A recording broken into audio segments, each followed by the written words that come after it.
Okay, everyone, welcome to another episode of Brothers and Boss Battles, a video game showdown. Today we'll be starting a new category of games. The genre is 3D platformers starring animal protagonists. And the first game of this genre is Sly Cooper and the Thievius Raccoonus.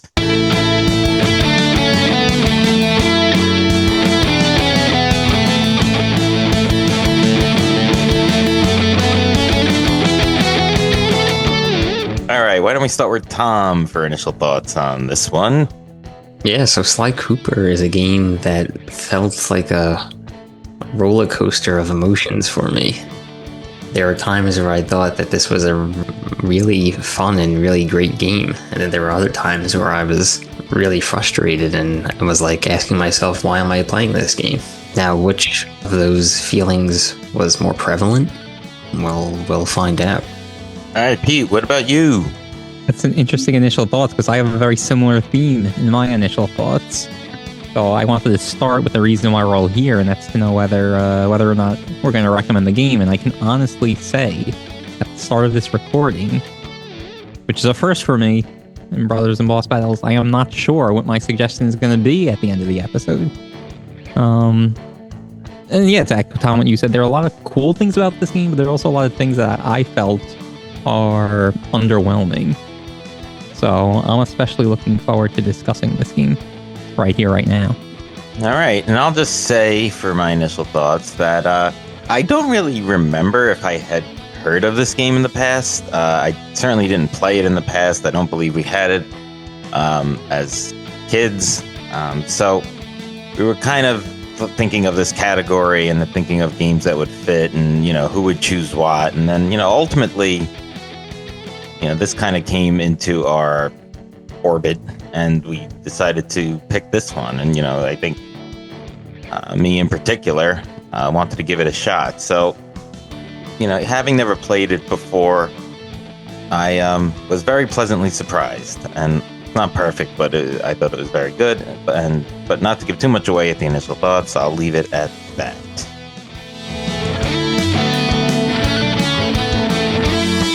All right, Sly Cooper is like we said, a 3D platformer. Was initially released on the PlayStation 2 in North America on September 24th, 2002.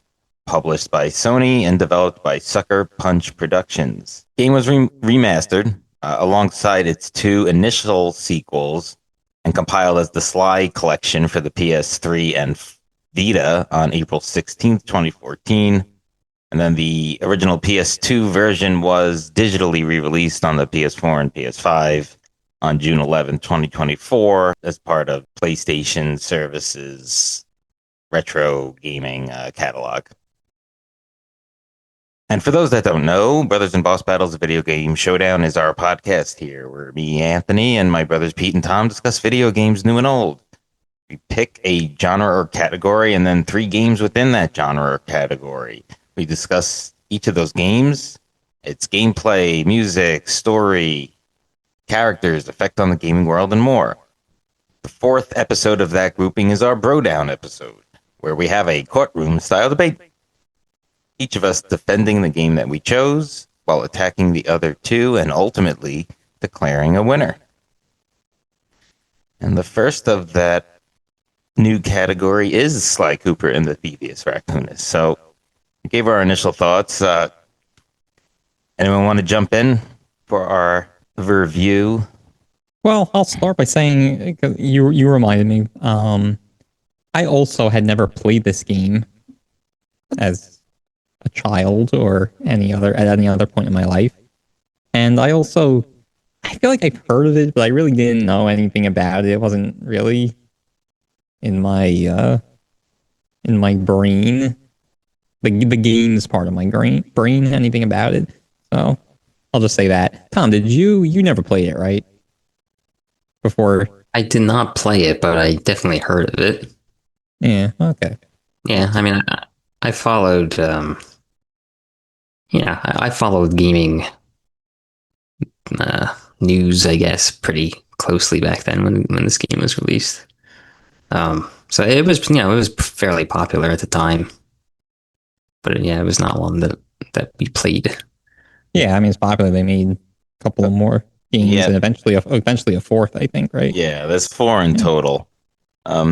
Yeah, and I even like saw remarks online about how this was kind of like the mix match of PS mascots. Which, I mean, I don't know that he holds the same sway as like a Crash Bandicoot or something like that, but I guess he kind of is in that vein. And, we're talking animal protagonists here, and, he certainly fits within that, Crash Bandicoot, Sonic the Hedgehog type of character.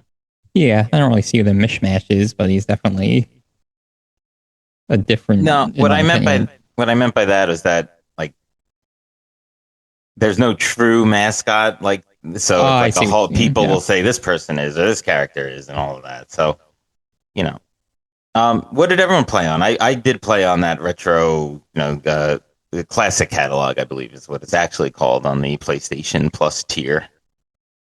I did the same. I played the PS5 version.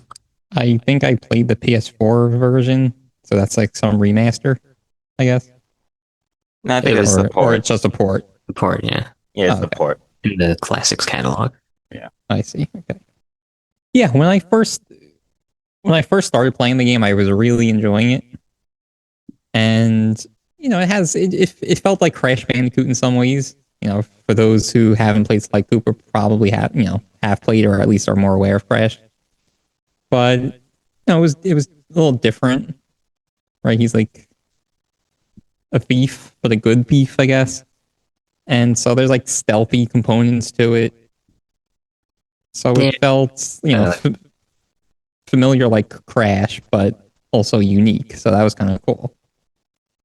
Yeah, I mean, the stealth I felt like was fairly minimal, but there was stuff where you're like hiding behind, whatever objects so that you avoid a searchlight, for example, or whatever.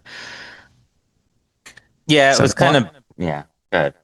A lot of it to me felt, initially it was cool, but a lot of it throughout the rest of the game kind of felt like, yeah, you said minimal, artificial maybe is the better word. Like you didn't really have to use stealth, and even you mentioned the searchlights. Like if you got spotted, you just like kill the guy, and then everything went away. There's maybe one or two parts. That's not true, though. Yeah, there's a couple parts where if you get spotted, it's basically an automatic death. Yeah, because a bunch of people chase you or something. One of them, there was one bad guy in one level where if they saw you, like you got shot, and that was it. Like I don't think there was a way to avoid getting, cartoonishly shot. And just a couple things. I'll do our spoiler warning now. These aren't story-intensive games, but there's a story to them, and also, if there's gameplay elements you may want to experience for yourself or certain levels, just know that we will be talking about them. I guess that's all I kind of wanted to say right now. Yeah, I mean, to your point, there were a couple of points in the game where there was this strict penalty for getting caught or whatever, but for a majority, it really didn't matter. But some they were like, I guess they were kind of like lasers, where like they would, if you got hit the first time, it would sound the alarm, and then they would turn to fire. Yeah, and then that would kill you.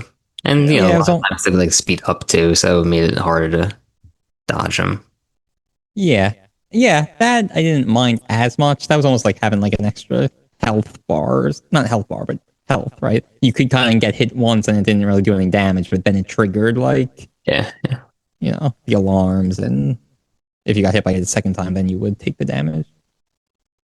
So that was okay. It just felt the spotlight things, like the guys with the flashlights, like it really didn't matter. And hit him with your cane, and then and then a lot of times, like with the mechanical ones too, then they would have that little machinery thing that you can destroy that would shut off the alarm, basically. Yeah. Right. So to your point, a lot of times getting spotted wasn't that detrimental. So it's basically like every stealth game that exists. Yeah, I mean that could be said. Metal Gear Solid too. Yes. So if you just died or whatever. You kind of start over. There's no real penalty in these types of games, anyway. So, Well, anyway, before we get into that, so just a little bit about the story. The game follows Sly Cooper, with his two friends in crime, partners in crime, Bentley the turtle and Murray the hippo, on their mission to recover the lost pages of the Thievius Raccoonus, which is a book put together by Sly's ancestors that deals with thieving techniques. He's trying to get these pages back from a rival gang known as the Fiendish Five. There's, as you guessed, five enemies, and each of them comports with a level. So there's 5 levels, and at the end, you face each boss. So this does have that kind of traditional platformer. At the end of it, you fight a boss, have a boss battle, if you will.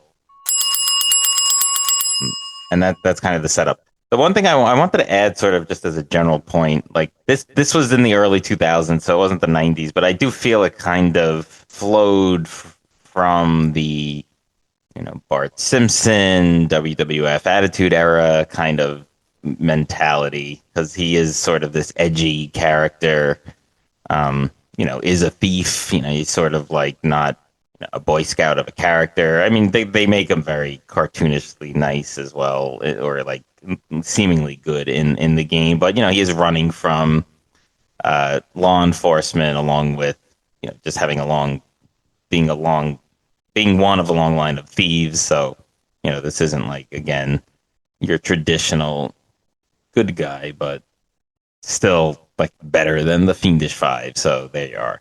yeah, and more to his character. So, like, I guess his parents were killed by the Fiendish Five or something. And so he ended up like in an orphanage, and that's where he met Bentley and Murray. Yeah. And the two of them are more like nerdier or goofier type of characters. But he's like, is friendly and loyal to them, and they're loyal to him. Yeah. So that's a cool little gang of characters there. And, we'll get into it. So like, I mean, we kind of started talking about the gameplay with the stealth, so we might as well just continue on there. I thought it was a cool element to at least try to add to a platformer, where you're kind of sneaking around certain parts, as opposed to just jumping on bad guys' heads, which is another thing you really don't do in this game, like, because your main attack is you use the cane that he has. Yeah. I guess we don't have to get into it now, but the game did have like varied, like kind of like mini games, I guess, which are ways of obtaining keys that you need to progress throughout the levels. So that was kind of cool how they mixed it up like that too. And not just the mini game, just like going back to the controls for a second, like you had like other controls that you did, like, for example, jumping and then pressing circle would have you land on like a very pointed tip where you can just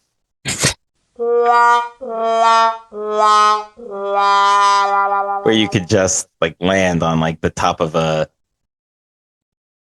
point of a building, light post, like, or something. Or a light post, or what, I don't know, light post. Yeah, I guess light post. Small, just to stand on. Right. Yeah, so and then like, there was like hooks and stuff that you could swing jump on. And then use your cane to grab onto and swing on. You could there was a lot of like climbing and like just like walking like along an edge, like a thief.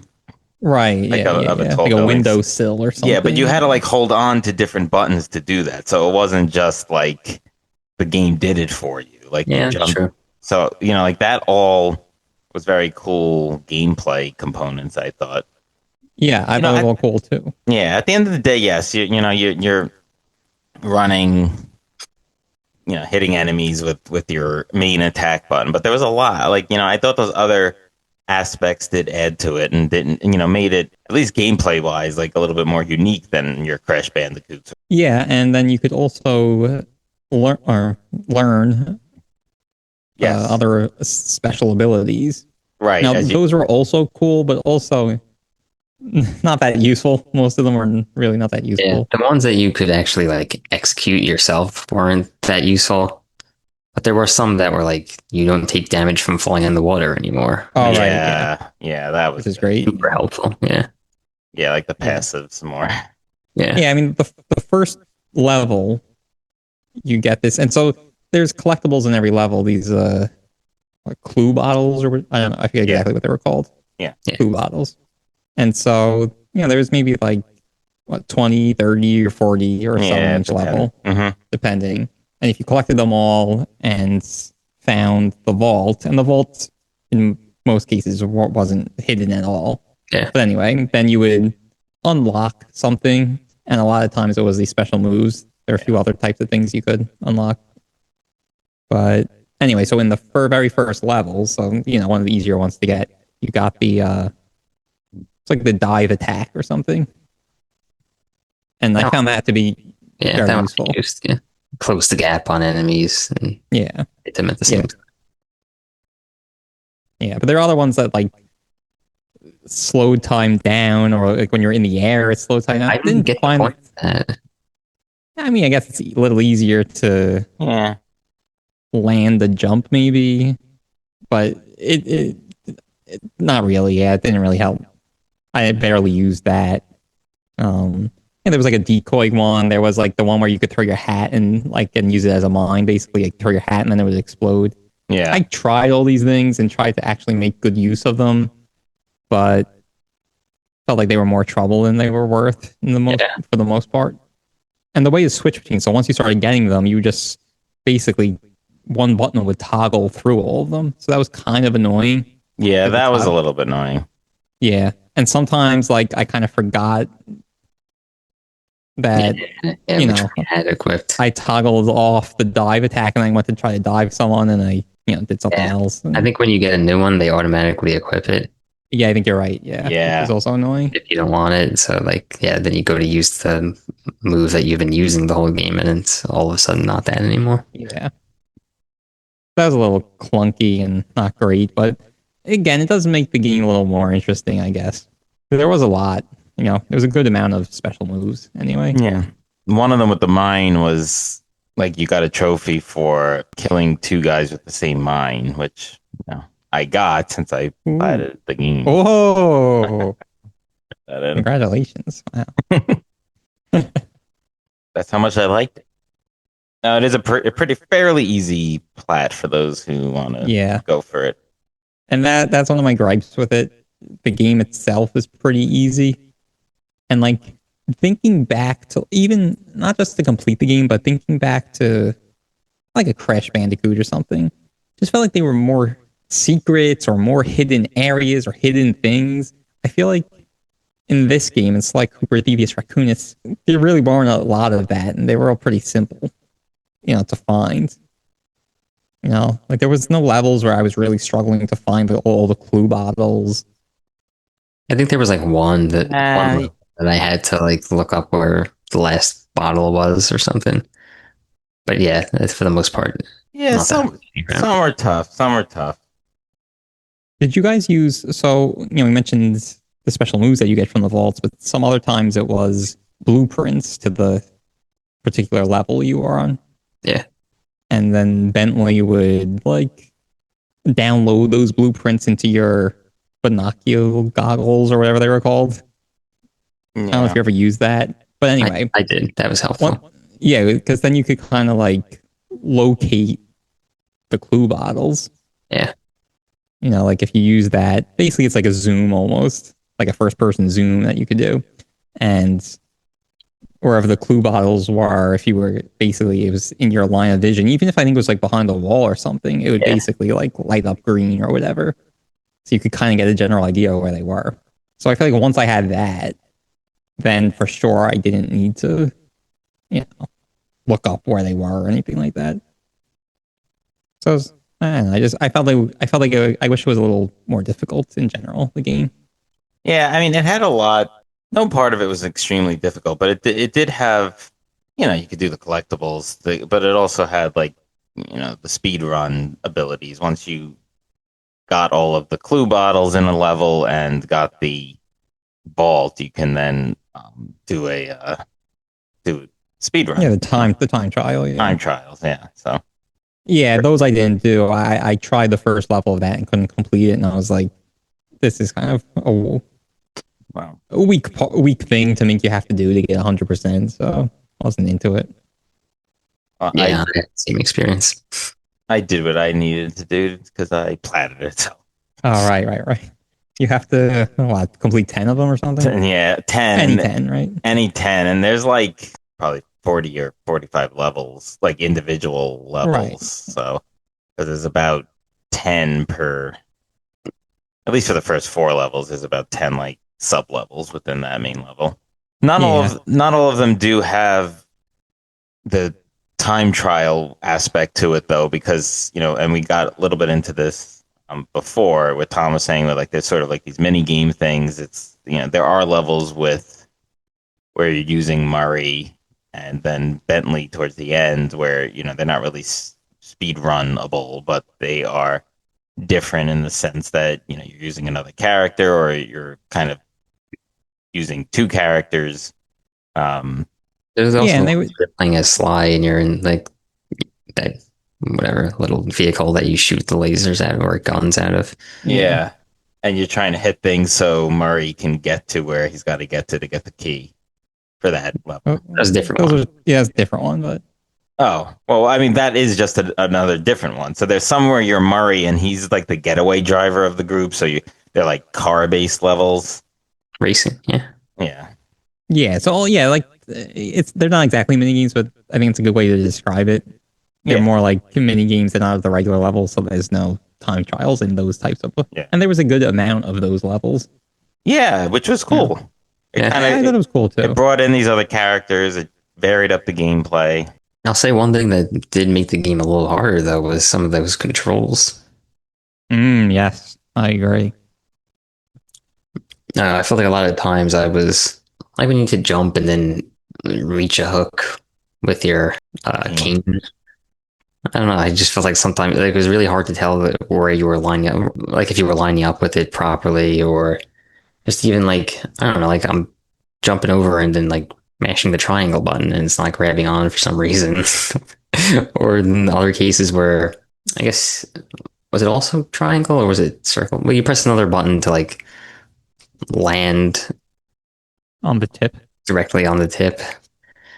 And like sometimes there were two that were close together, like it wouldn't go to the right one. Yeah. So because a lot of it was like that, where it's kind of like automatic in a sense, or if you were near it when you press the button, you would kind of get pulled to where you needed to be, like the tip or the hook or whatever. And a lot of times it just felt like I was just as close as I was all the other times that worked, but this time it didn't work, So that kind of stunk. But also just sometimes, just not using any of the moves, just platforming, jumping from one platform to the next. I don't know. There were times where I basically just fell off before I jumped. Yeah. And it just felt like there was more platform. It looked like visually there was more platform than there actually was, I guess, or, So there's a lot of times where I just kind of fell off when I was trying to jump. There's a certain degree of clunkiness to the controls that I think anyone would kind of realize. But I don't know. I just, for me, who often complains about controls, there was really only one part that I really felt had a problem with the controls, and that was during one of the boss battles against particularly Miss Ruby, which is the third level, but we can skip to talking about that. But again, a credit to the game, like the battle with her is sort of almost like a Simon Says, like she's throwing things at you that require you to press the buttons in a certain pattern. And like, I just felt like they were a little bit slow to react when you would press it for that. And it was cool. Otherwise, it was a really cool battle because that, again, is a varied up than just like hitting someone in the jumping on someone's head 3 times, and it kind of fit with the whole theme of the level, and there was a lot of cool graphics that went along with it, like the way Sly would dodge whenever you press the correct button. Like all of that was really cool. I just thought the controls were a little funky there. Yeah, that one I really felt like you need to listen to the rhythm Yeah. that the buttons were coming at you and not actually follow like the visual. It was more like an audio thing. But yeah, I agree that it was clunky control wise there too. But they added a lot. Like we said, there was a lot of different types of controls, and I don't feel it was that bad, especially for like a 3D-ish. I mean, this was you're kind of operating on a lot of different planes, and then this was sort of like that Miss Ruby level, for example, is kind of like up until that point you're kind of moving forward, so you're kind of moving on that axis as opposed to side to side. Yeah. So since we're on the controls, not really controls, but the camera was pretty okay, I thought. But there was one part in particular that really bugged me, and I don't remember exactly. It was one of those, I think, this voodoo like swampy levels, and you're being chased by something. Oh yeah. And oh yeah, that's the tough part. The camera, yeah, it was tough because the camera kept shifting Yeah. basically from in front of you, looking towards your back because you're being chased. So they want to show you the guy chasing you. But while you're being chased, you have to like platform and jump on things. Yeah. And you couldn't see what was coming next. And you had to keep like fighting the controls to, Yeah. reverse the angle basically from behind forward. Yeah. So that was really bad. I thought That was a tough part of the game. Yeah, it's not like a guy; it's like this big serpent or whatever, a dragon. Yeah, type right. thing Right. But yeah, that was. I feel like a lot of games from that time that had like this 3D element to it, we're still struggling with that. It's not N64, but it still had some issues. Yeah, clearly. Yeah. I don't know. I thought it was more of like they wanted it to be cool or Like cinematic yeah, it's more cinematic. Yeah. Like something's There was- chasing you. times, Yeah. like when what was her name? Esmeralda Fox, was that it? No, Carmelita. Carmelita. Yeah. Fox. Yeah. Um, like when she was trying to capture you and shooting that stun gun at you. Like a Yeah. lot of times there, the camera would kind of shift to be more like cinematic and keep Yeah. frame too. Even Right. You're right. yeah, Yeah. Those That parts, was those parts were pretty easy, so it didn't Yeah. bug me as much. Yeah. But those were another cool, like, change. Because, like, at the end of, you're also a thief and being chased by, this Carmelita Fox. Law enforcement. Yeah. yes, And you had to, like, kind of like quickly platform through levels. Those, like, I don't know. Maybe you're right. Maybe they were easy, but they just, like, presented as tough or, like, stressful or nerve wracking because of just what was going on. But yeah. Yeah, just real quick, going back to my point about being chased by that thing, and I don't know, I feel like it's natural to compare this game to Crash Bandicoot, and as you recall, there are some levels in Crash where, like, you're being chased by the giant polar bear or something, and so they do that, right, where you're seeing behind you and you're running forward and you have to avoid obstacles or get boxes, but for some reason not for some reason, they just did it better in Crash. Or maybe you could still see enough of the space in front of you where you could react and Yeah, that's true. They do did what it you had to good. do. Yeah. And Sly Cooper did not. So I think that's maybe what they were going for or copying, but they just didn't do it well. The only In thing that is, part, it was just a one part basically. yeah, but in that part, like, I think, and that kind of goes to why we're including it in 3D genre, because in those Crash Bandicoot levels, you're essentially just like coming down. But in this one, you're kind of doing sides and ups and downs and Right. Yeah. all That's of that. true. Yes. It was more complicated. Yeah. In that sense. So the One level, thing I thought the yeah. game did well was pretty minor thing, but you kind of jump right into the game. Yeah, it has that cool early cinematic too, and I think Right. they did Yeah. take efforts to make this game cinematic, even though it was a cartoony platformer essentially. Yeah, yeah. I mean, it's a PS2 game, so they had the voice acting and Yeah, the story was. I don't know. I liked it. I liked the Yeah. story and the cutscenes and stuff. the cutscenes are cool, and like you go Yeah. to like a very varied Parts of the world, right? Parts of the world, of the levels. It's It was like really cool. Yeah, yeah, like the Miss Ruby, like I said, is in Haiti, and then the mugshot, the boss before that, is in like Utah. Utah, Yeah. And then the first guy was Wales, and then China, and then finally the last boss was like in a volcano in Russia, I think. Yeah. Clockwork. So, it was Yeah, funny. I thought that was cool. Yeah. Yeah, I thought that was cool too. And, they all kind of went with their levels, like the bosses and just the rest of the levels sort of set up. Like Mugshots, Utah one was like a casino.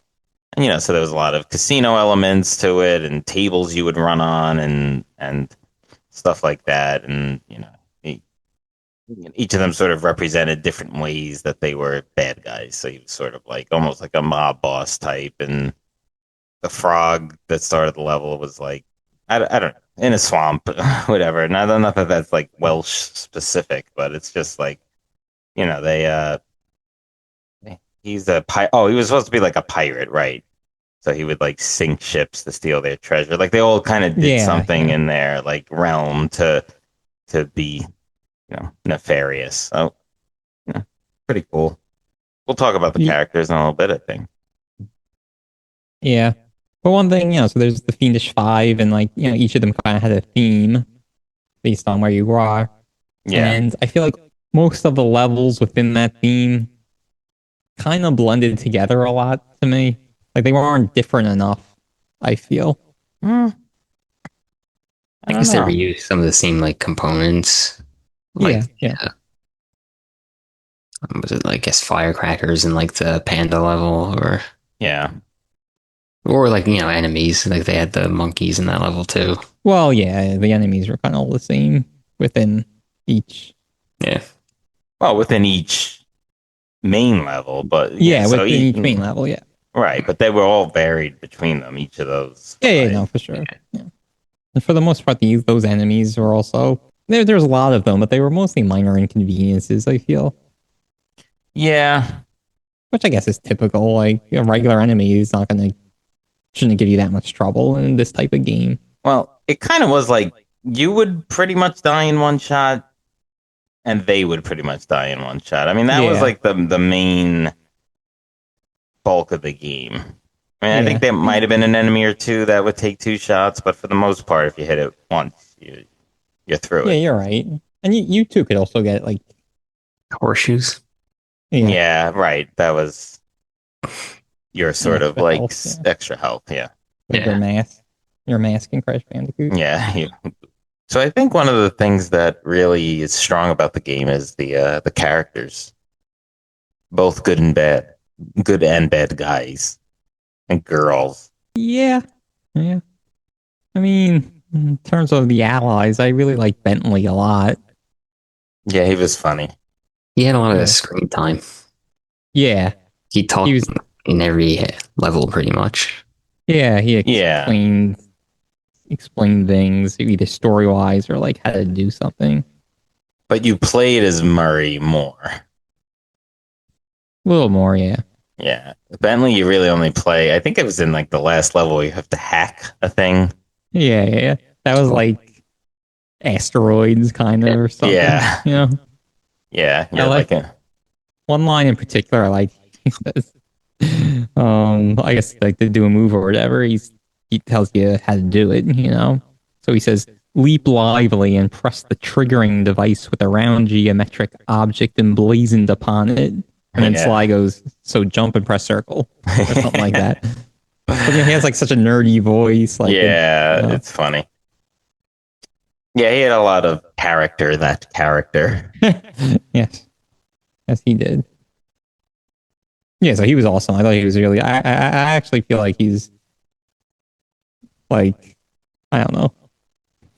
Not that I have a list of these, but like one of my favorite characters from a video game. Yeah. Supporting character or any... any character, really. Oh, wow. Supporting... Maybe they should have had a Bentley game made. Yeah. Well, it's funny you say that because I think they did. Oh, really? I feel like one of the characters got a spin-off. Not gives misinformation here. Well, you guys look that up. Murray was a little more annoying, and not annoying so much. He was just like less useful, and he was the driver, basically. Yeah, I mean, um, he kind of reminded me of Glottis from Yeah, Yeah, I was from gonna yeah, say like Fandango. Patrick from SpongeBob. yeah. But yeah, Tom, to your point with like Bentley, like, Murray just didn't have nearly as much, lines or anything like Yeah. that. Also, there was a Bentley game called Bentley's Hack Pack. It was a 2013 minigame compilation published by Sony for the PS3 and PS Vita. Cool. It Might was have to just, play that game. yeah, And the idea of the Fiendish Five, talking about characters from the villain side, I thought the idea was really cool. yeah. Um, That it, it Yeah. sort of reminds me of the Simpsons, what the Simpsons version of Spider-Man's Sinister Six would be, but yeah, but exactly. but it was cool. I like that. Like we talked about it a little bit before in an earlier segment about how they're all different parts of the world and all kind of different personas and all of that. So that was pretty cool. What were your guys? What'd you think about like the levels? Which ones did you like, didn't like? And we could talk more big picture, like one of the five, as opposed to like individualized parts of a particular level. Yeah, so I mentioned in the initial thoughts that the game had ups and downs for me, and I feel like the major down part and where I was really like questioning the game and getting frustrated with it was the voodoo level. I Miss feel like that Ruby. Miss Ruby's level. I feel like that one had a lot of annoying platforming sequences like that were just, I guess harder because of the controls a little bit. But also at that point,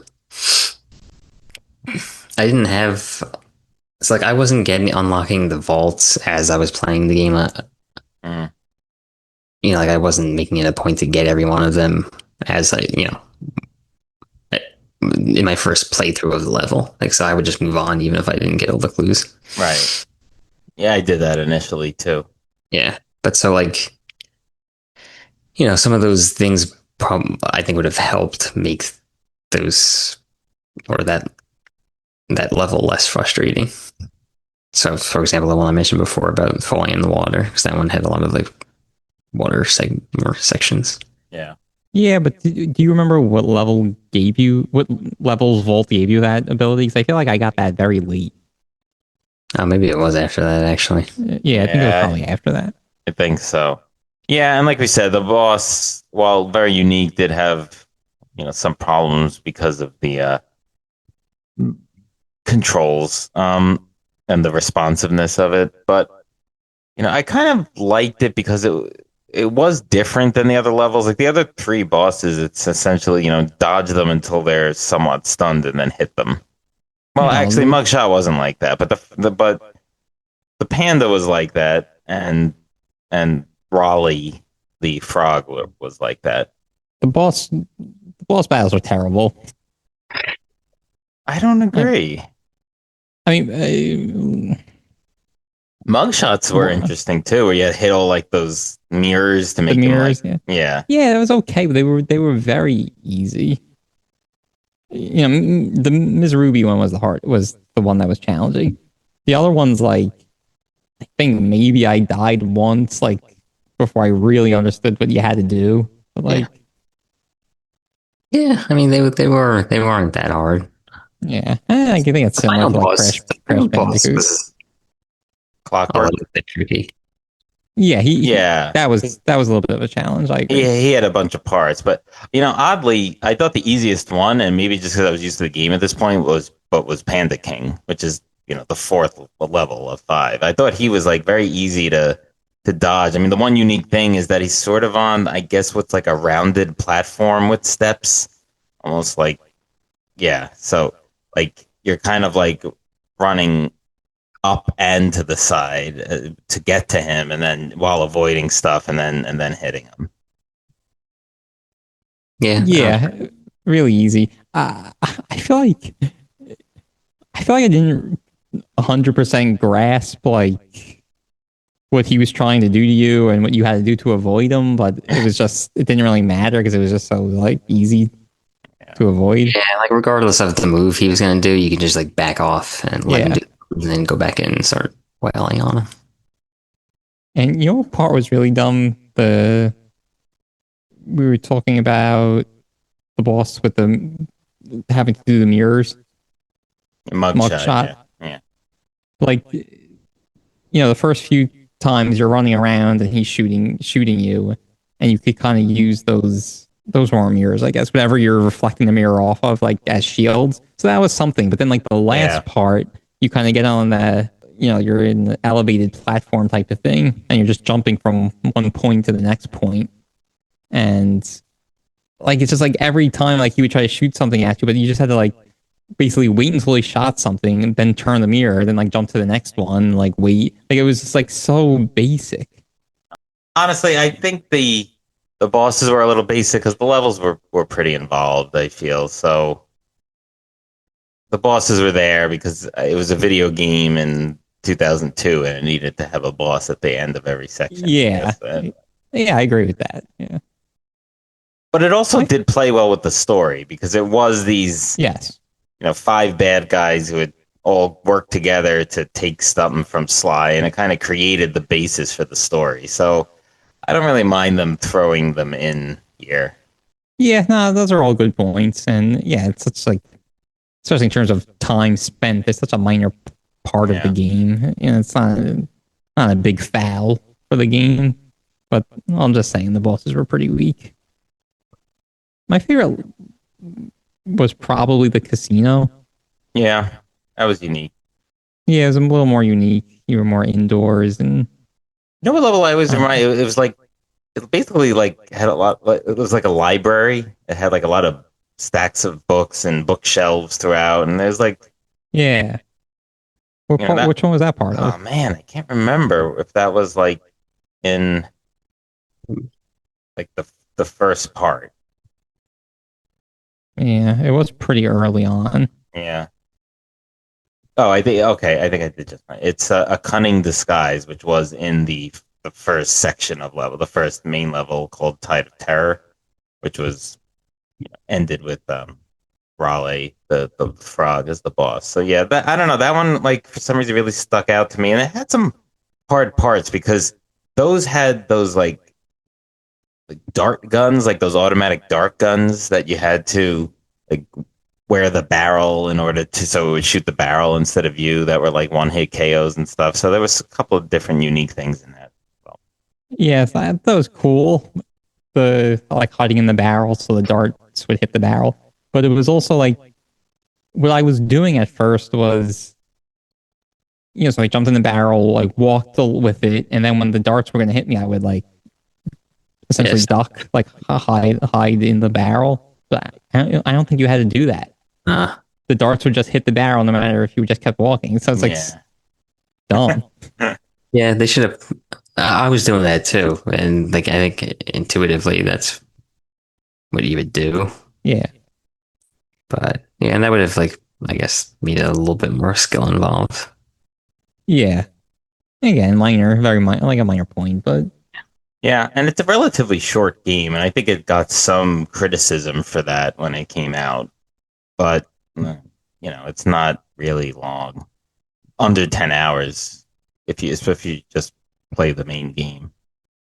Yeah, I mean, I think it's as long as it needs to be, and then they give you the option to go back and get through all the faults and do the time trials. Yeah. Yeah, I mean, I'm fine with it, but yeah, it was nice to kind of have it be short because I think they took that criticism to heart because I looked up on how long to beat that website, and you could take it with whatever grain of salt you'd like, but Sly 2 and 3 were like significantly longer. Okay. I feel like this is a very generic statement I'm making. I just feel like with a lot of video games, if you watch somebody who's like on YouTube, who's good at the game or who's played it a bunch of times and knows the ins and outs, the game is very short. And I feel like what lengthens a lot of games is it being difficult. And if there's a part you can't beat, it might take you an hour just to beat that one level, you know? But in Sly Cooper, you know, I don't want to make it seem like it was so easy, like I never died, but there was not a part where it was like really challenging and I spent an hour plus trying to beat it. You know what I mean? I just think the difficulty was a little low, and that made it maybe a little quicker or a little shorter than it could have otherwise been. Are you diminishing my platinum trophy? Maybe I am. Although I will say, so I mean, I like that it was. Go ahead. Yeah. No, I was going to say one of my points, and this is just me because some people love platformers, whatever. But like, I generally don't like platformers because I find that they drag and that they get boring because it is essentially the same thing over and over again. And I didn't feel that with this game, so I was very pleased that at the end of it that it was over, but not because like I didn't want to keep playing, but because I was like, oh, this was a perfect length for this game. Like I didn't ever feel that dragging, like that the game dragged or that boredom that would sometimes come along with platformers for me. It was definitely more varied than a lot of platformers. Again, I'm thinking specifically about Crash for whatever reason, but it's definitely more varied than that. But I do feel like a lot of the variance was, I think, to use a word I used earlier, artificial. You know, it made you think it was more different than it actually was as you progressed. But like, yeah, I mean, they reused some of those, like when you have to shoot the guards coming from Murray when he's going for the key. Like yeah, that happened twice. I think there were 2 races. Yeah. You know, a lot of those things happened twice, which was fine too, you know, whatever.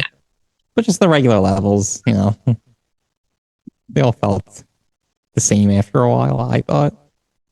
But to also compare it to other 3D platformers, you know, something like a Conker's Bad Fur Day, which we reviewed in the very first category, that, you know, that was more story based and the different parts you went to felt very different, you know.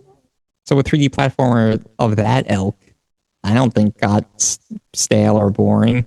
And if I was comparing Sly Cooper to a game like that, I would say Sly Cooper was more redundant. It's just how I feel. Despite being shorter. Yeah, exactly. Yeah, I just don't think it suffered from like the control issue of those games or the like go to the main hub and like wander around for a half hour. I agree with that. Find out where to go. Yeah, there wasn't a lot of trying to figure out where to go, and definitely a game like Conker or Banjo, or Donkey Kong for that matter. Yeah. You could run into that situation where it's like, I got to go back to the main hub, but now I'm not sure exactly where to go. And yeah, you could spend, and that's what made those games longer. You could spend an hour and not do anything, just look around where you need to go. Yeah. So all these other, talking about the variability and stuff like that, of these mini game levels, whatever you want to call them, did you have ones that you particularly liked and didn't like? I never really liked racing games, and I did have a problem with them a little bit. So I would not pick those. I don't know. I did like the ones where you were Sly, but you were like shooting things out of Murray's way so that he could traverse whatever level and get to the key. I like those. And the other one, there were a few other ones. There's some where you were Sly and you had to like hit a bunch of things before time ran out, right? Like that was a different one. Yeah. Those I liked. Me too. And there was like the one where, what was it? There was like something in the middle of the screen and they were like these animals that were coming out of the like crabs or something. Something like that, all around like the perimeter. And you had to shoot them essentially before they took whatever treasure or something. Yeah, like a treasure chest. Yeah, and before they dragged it back to like their hole that they came out of. That one I thought was fun. Yeah. I didn't love that one. I mean, it was fine. I I like those are one of the ones you're talking about where you're like Sly have to do something before time. You were in the piranha lake and you had to light all the torches. Yeah. And the piranhas basically provided fuel, so you have to like run over them, and each time you ran over one, then you had like one fling throw or whatever. Oh, that one was fun. There was one later on in the game where That piranha one was tough. I died at least once, Yeah. on that, or didn't make it at least. No, me too. It took me multiple tries. There was one towards later in the game where I think computers were falling from the sky, and then there was like you in your vehicle, but then there were other vehicles, and they were trying to get the computers before you did. Yeah. And then you had like that battery ram thing where you could like shoot it out and push those other vehicles. Yeah, that was fun. I thought that was fun. I think I at first because I didn't really understand that. Yeah. You push them off the stage. Yeah. Me too. Yeah. And then there's one other one I wanted to mention. I had kind of forgotten about this, and then I went back and watched. There was one where you had to like the chickens were coming out, and you had to like just hit the chickens in a certain amount of time, but they were like fast and run around. Yeah. And stuff. I didn't care for that one too much. But overall, I liked the addition of those different levels. Yeah, it's true. It's like you had like the Murray and the Bentley parts that were different, but you also had Sly doing different stuff, in different levels. So yeah, that was cool. Yeah, I think they really put a lot of thought into it, and I thought it was good. I had a lot of fun, and it was a good length for me. I just enjoyed it. There was it is interesting. I looked a little bit there. Apparently, playing this port was good because it essentially is the PS2 version. I mean, that's what a port is essentially. So it's like, it tracked it exactly. But that trilogy collection that they had of the 3 games, apparently there was some differences with that, and I think they were more aesthetic or changes in that vein where it wasn't a major gameplay differences, but like, just one that had been pointed out was that like that opening scene, like when you first meet Sly, but you don't really know who it is yet. He's like in the shadows, like running across the rooftops. Like in that trilogy version, it's like he's not a shadow. It's like basically him. And it's just like a couple little like nuance things like that where it's just not as aesthetically nice or dynamic, I guess you could say, because it's like that the whole point of him sneaking around at night on these rooftops was sort of part of his whole character. And like, I guess for whatever reason, when they just remastered it or whatever, it just kind of changed it up a little bit. But, I think anyone who's played this game is going to have played essentially the version we've played and could have a conversation in that based on that exact game, which is cool. I thought from this regard, like graphically and whatever, it held up pretty well. I didn't feel like I was playing an old game, No, I mean, early 2000s. Because just because they had that kind of like cell shaded art style. That's true. Yeah, that was cool. Like, just something in that style is. It's not going to look as bad as like a Max Payne, where right, probably to make it look realistic, and now it doesn't look realistic anymore. Right, like that a cartoon's always a cartoon. I mean, I will stand by the fact that I think the new versions of Teenage Mutant Ninja Turtles is way worse than the cartoons we watched when we were kids, at least art style wise. But anything. Trying to replicate a human is going to look better now than it did 25 years ago. Yeah, it definitely ages better. And then, not that this is necessarily bad, but most of the game is pretty dark in terms of not being light, and meaning not being light, like, which I didn't love. Again, thinking about the Crash Bandicoot, or even like, I don't know, I guess Mario Sunshine probably was a game around the same time, or it's just more light. And I don't know that I would agree with you completely though, because I think, you had like that the Vicious Voodoo level was essentially all dark, but I think a lot of mugshots levels in the casinos and like just out in the deserts and stuff like that of Utah they weren't particularly dark. They weren't particularly dark, but it was everything. Nothing really felt that bright. Like everything was dull. I felt.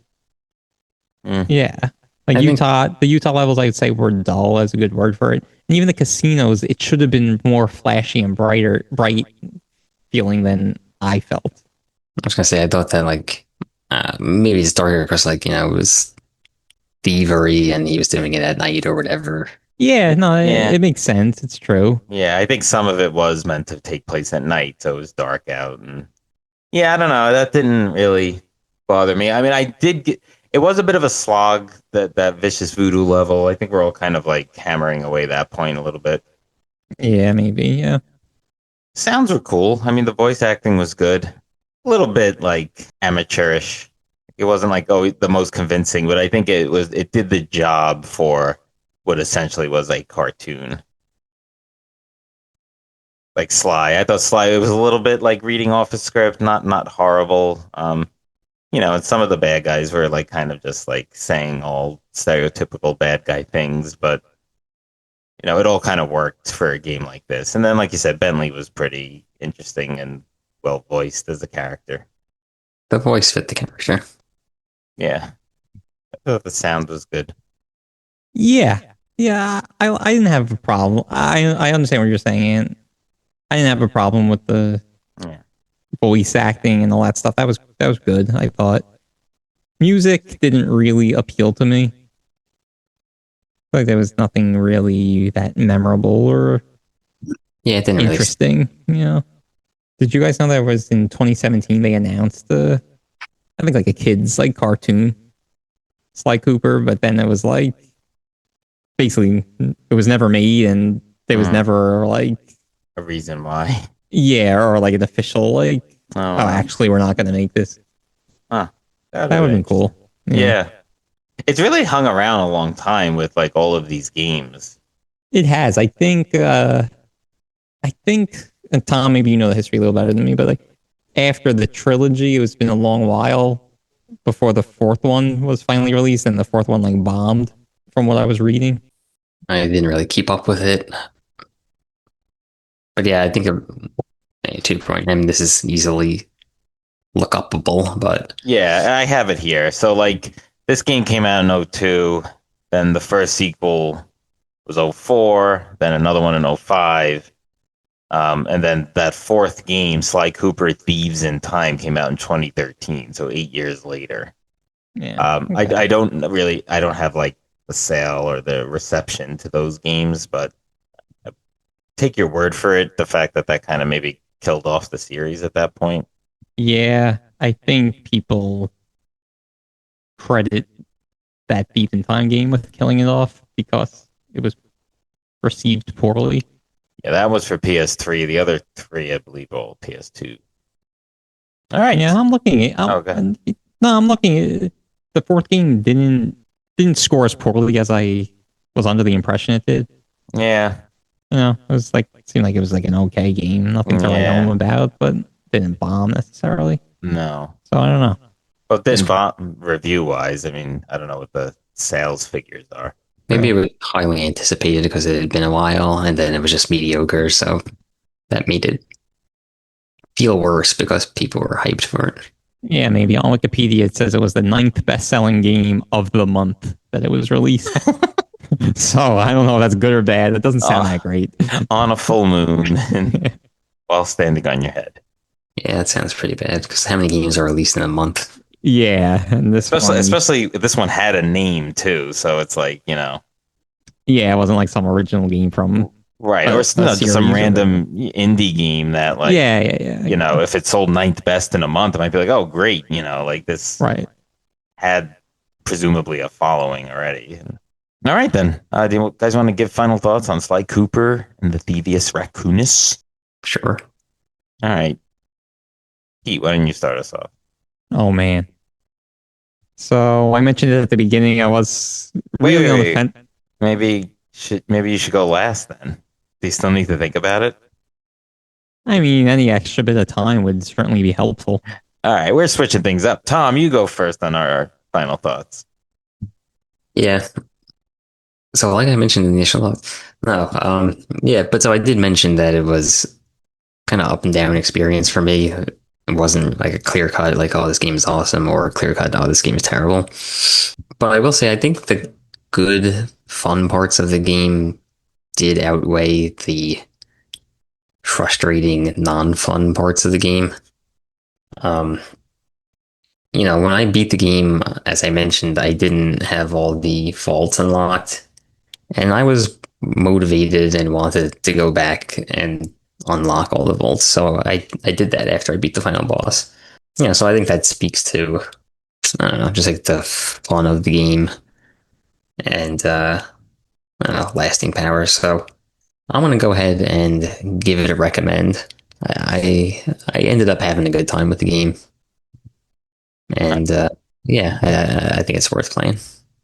All right, I'll go next. And I actually really enjoyed this. For someone who's not a big platformer fan, even 3D or 2D, I really did enjoy this one. It's not just a straight up platformer, so that's cool because it has the sneaking elements and the sort of like quick time event elements and these mini game type level elements, using your comrades and all of that. I think it has interesting characters. Has a great cartoon look, which I just love, and it does kind of keep it timeless, and was just really fun. And it's a good length, in my opinion, and not too long, but not so short where it's kind of zapped of all its fun import. So I really would recommend this game. I really did enjoy it. It's probably one of the better and better platformers that I've played that I've enjoyed. So thumbs up for me. Would definitely recommend it. Pete, all right, you've had all the time you can possibly have. Let us know what you think. Alrighty, so again, as I mentioned, I was on the fence of whether I was going to recommend it or not, and I just want to talk through my feelings during playing, while I was playing the game. And at first, I really was enjoying it, and that's because it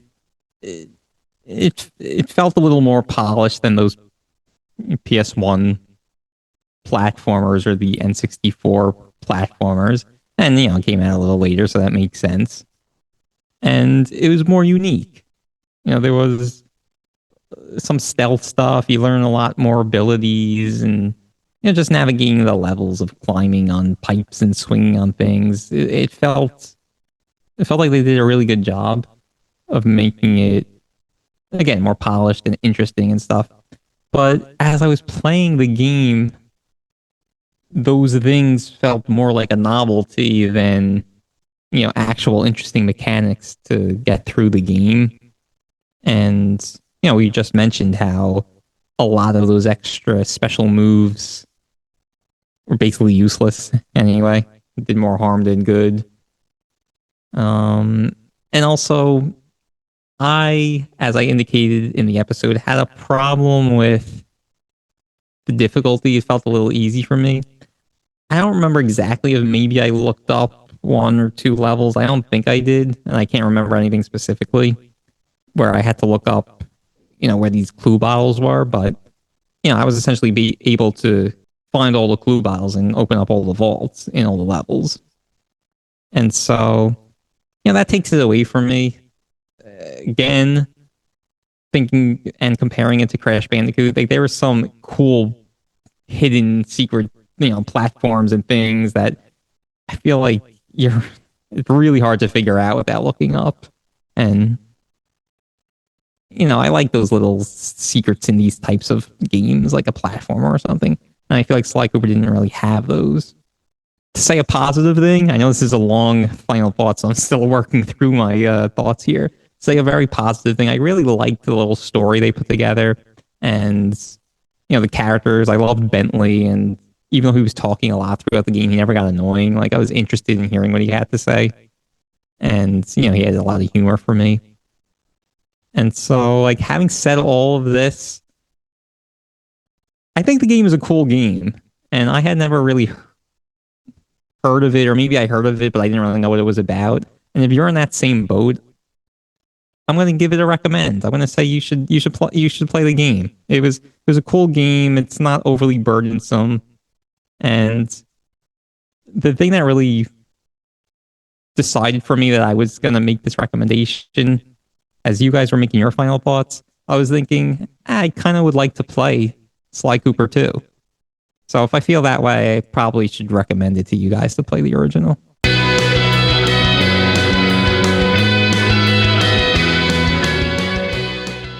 All right, there you have it. Sly Cooper and the Thievius Raccoonus, the first of our new category, 3D platformers with an animal protagonist. Check us out on Instagram, X, YouTube, and Twitch at Bros Boss Battles. That's BROS Boss Battles. Wherever you get this podcast, Brothers and Boss Battles, a video game showdown. Make sure to like and subscribe. Take care, everyone, until our next episode. Have a good one.